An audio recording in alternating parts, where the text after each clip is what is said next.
परशुराम के राजा नारद जी से प्रश्न कर रहे हैं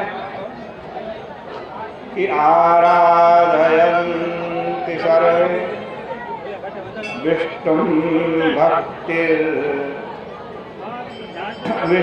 भक्तार्तिनाशनं यज्ञै दानै व्रतैस्तीर्थस्तपोभिश्च यथाविधि विष्णुप्रीतिकरं तेषां विष्णुसान्निध्यकारणं यत्तत्त्वैतानि चीर्णानि सर्वाण्यपि भवन्ति।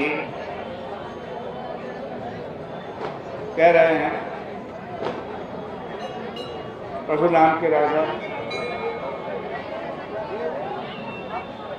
कि सब लोग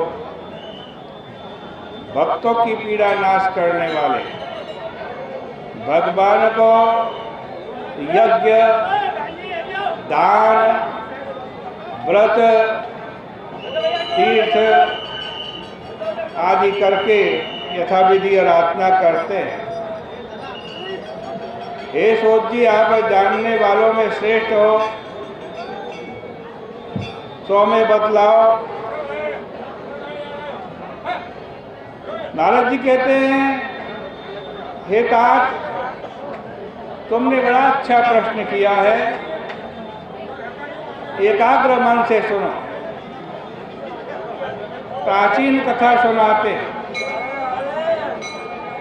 कांतिपुर नाम के नगर में चोल नाम का एक चक्रवर्ती राजा था, जिसके नाम से चोल देश प्रसिद्ध हुआ। जिस राजा के राज्य में कोई दरिद्री नहीं था, कोई दुखी नहीं था, कोई पाप बुद्धि वाला नहीं था, कोई रोगी नहीं था। बहुत सारे उन्होंने यज्ञ किए।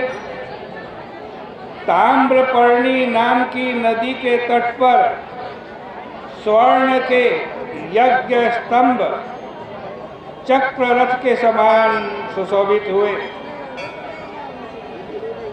एक दिन की बात, ये राजा भगवान के मंदिर में गया, विष्णु भगवान के मंदिर में। वो मंदिर वहां था जहां भगवान योग निद्रा को प्राप्त हुए थे। वहां जाकर के उस राजा ने भगवान विष्णु की सोने चांदी हीरे मोती से पूजा की, दंडवत भगवान को प्रणाम किया। वही मंदिर में एक जगह बैठ गया। वो बैठा हुआ था, उसी समय एक ब्राह्मण देवता वहां आए। ब्राह्मण देवता के हाथ में तुलसी के पत्ते थे, गंगा जल था। ब्राह्मण देवता ने पहले भगवान का अभिषेक किया, फिर तुलसी के पत्तों से भगवान का पूजन किया और तुलसी के पत्ते से राजा की सोने चांदी हीरे मोती की सारी पूजा ढक गई। उसी गांव में रहने वाला वो ब्राह्मण था, विष्णुदास उसका नाम था। राजा ने देखा मेरे सोने चांदी हीरे मोती की पूजा इस ब्राह्मण ने अपनी तुलसी के पत्तों से ढक दी है। बड़ा क्रोध आया और बोला, हे विष्णुदास, तुमने मेरे सोने चांदी मोती की हीरे मोती की पूजा तुलसी के पत्तों से ढक दी है। तुम विष्णु भगवान की भक्ति नहीं जानते हो। हमारे सामने तुम बिल्कुल तुच्छ हो। तुमने हमारी शोभा युक्त पूजा को आज तुलसी से ढक दिया। ब्राह्मण ने सुना। ब्राह्मण ने भी राजा का गुरुत्व भाव नहीं माना और विष्णुदास ने राजा से कहा, हे राजन, तुम विष्णु भगवान की भक्ति नहीं जानते हो, राज्य लक्ष्मी के अभिमान में चूर हो। बताओ, पूर्व काल में तुमने कितने व्रत किए, कितनी तपस्या की, तुमने विष्णु भगवान के ओम नमो भगवते वासुदेवाय कितने मंत्र जप करे। ब्राह्मण की बात को सुनकर राजा जोर से हंसा और बोला, हे ब्राह्मण, तेरे को अपनी भक्ति पर बड़ा गर्व है, बड़ा अभिमान है। तो दरिद्री अधम, क्या भगवान की भक्ति करेगा? तू बता, तूने कितने यज्ञ किए हैं, कितने दान किए हैं? यज्ञ दान से ही तो भगवान प्रसन्न होते हैं। तुम अपनी सूखी भक्ति का गर्व करते हो। तब सभी के बीच में राजा ने कहा, हे ब्राह्मणों, तुम सब मेरा वचन सुनो। हम साक्षात विष्णु जी के पास शीघ्र जाएंगे। इस विष्णु दास की भी भक्ति देखो।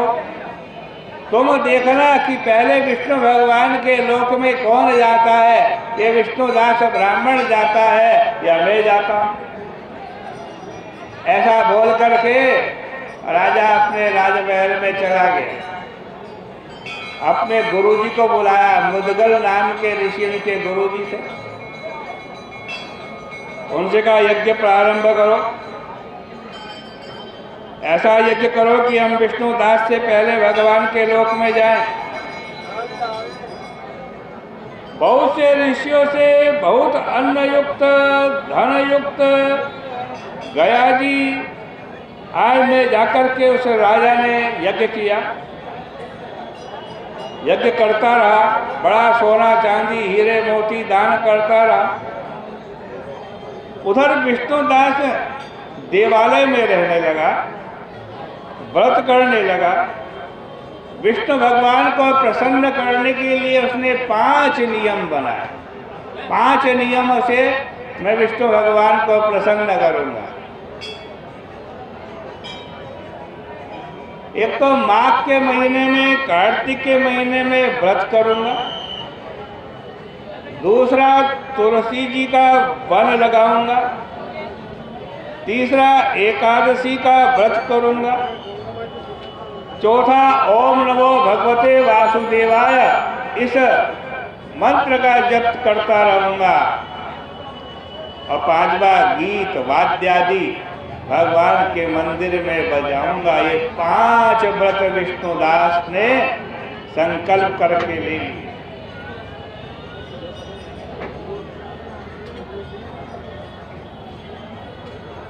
सब दृष्टि विष्णुदास आज ब्राह्मण भगवान का भजन करने लगा। भोजन करते हुए भी भगवान का भजन करता, हमेशा भगवान के पूजन भजन में लगा रहता।